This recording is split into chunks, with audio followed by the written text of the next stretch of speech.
Okay, before I get started here, I got to go over some reminders for you. Remember, I've said it before, I'm not a cameraman. I don't have much of a camera. I don't have a dialogue or a script written. I have nothing pre-planned. This is just raw. Walk underneath this thing. You see what you get, same as me. First time I'm looking at it, first time you're looking at it.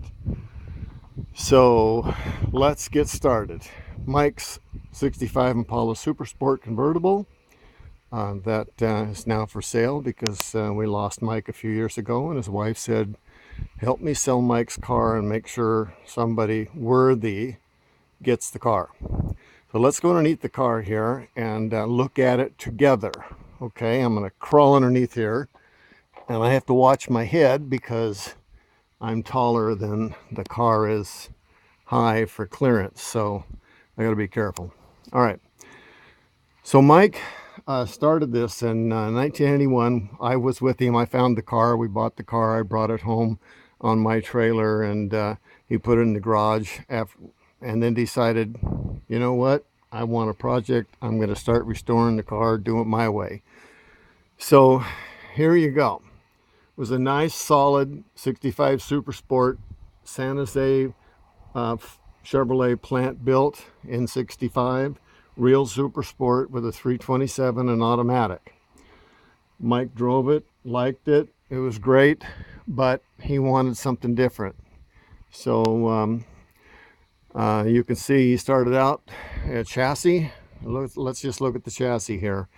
He's got the disc brake conversion, so it's power disc brake, front and rear, disc. It's got the 12-bolt rear end. I want you to look really close at the sheet metal here underneath the car and the trunk floor and everything else going on in here. You know, Mike cleaned everything up and repainted everything really well. It was great to start with. Let's look up underneath here where the dirt from driving it for the last, well, since about, I don't know how long it took him, 1995 or something.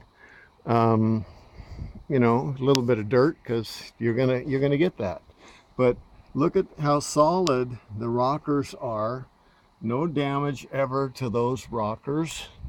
Really clean. It has the factory undercoating, the typical stuff that's right underneath there between the rear frame rail and the lower rocker, but then it wasn't undercoated underneath here, which is typical West Coast undercoating.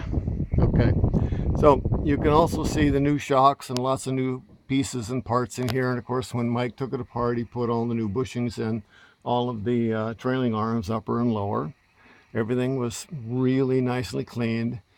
He's got the airbags in the spring, and the air fillers right hidden underneath the back bumper back here. So exhaust is all these Flowmaster style 2 1/4 exhaust with, let's crawl underneath here, go underneath this thing so I don't hit my head. The really good muffler hangers, not those cheap straps that screw into the bottom of the body. These are all really welded on, really nicely done, no junk. Okay.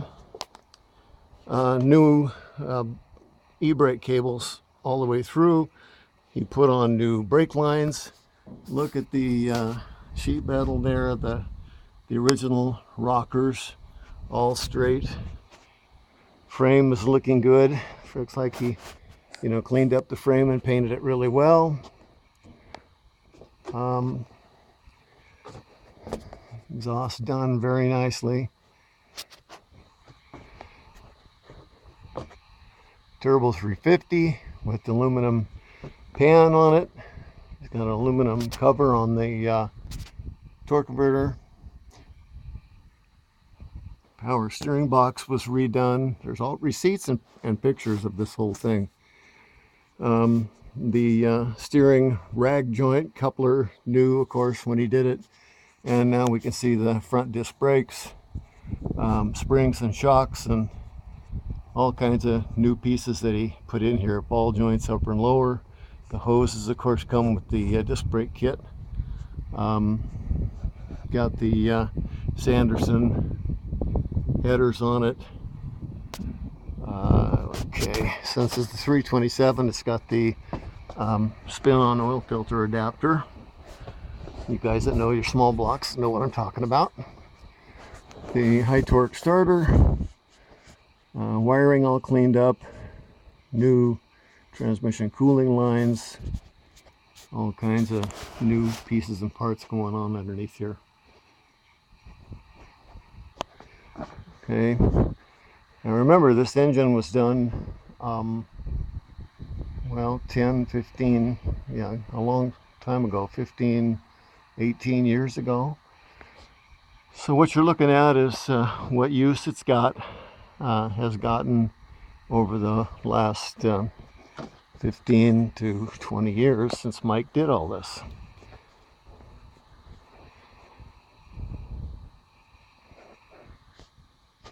Aluminum radiator.